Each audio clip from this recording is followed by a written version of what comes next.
বাংলাদেশে কখন যে কে ভাইরাল হয়ে যায় বলা যায় না। এই যেমন কদিন আগে ইকরা আলভি, মানে কি পরিমাণ রোস্ট করা হয়েছে আর কি পরিমাণ ভাইরাল হয়েছে। ইকরা জীবিত থাকা অবস্থা তার ভিডিওগুলো এতটা ভাইরাল হয় নাই, মরবের পরে যতটুকু ভাইরাল হয়েছে।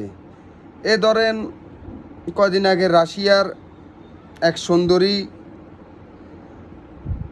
আপনার ভিডিও বানাতে গিয়ে এক ভদ্রলোক বা পথচারীকে ধাক্কা দিয়ে ব্যাগ দিয়ে মার ইত্যাদি।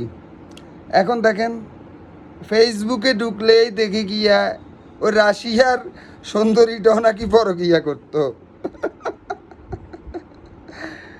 এখন তো সব মিলে ধরেন কে কখন ভাইরাল হয় বলা যায় না, ব্যাপারটা বুঝছেন? তো ফেসবুক, মেসেঞ্জার, হোয়াটসঅ্যাপ, ওই গিভ অ্যান্ড টেক লেনদেন যেগুলো করছেন এগুলা থেকে একটু সতর্ক থাকেন। কখন যে কে কখন ভাইরাল হয়ে যায় বলা যায় না, বুঝছেন বিষয়টা? কারণ ভাইরালের যুগ তো, আমরা বাঙালিরা অনেক ভাইরাল। তো কে কখন ভাইরাল হয়ে যাব মানে চোখের পলকেই ভাইরাল হয়ে যাবেন, বুঝছেন? চোখের পলকেই।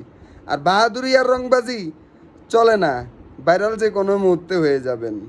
সাবধান, কাজেই সাবধান।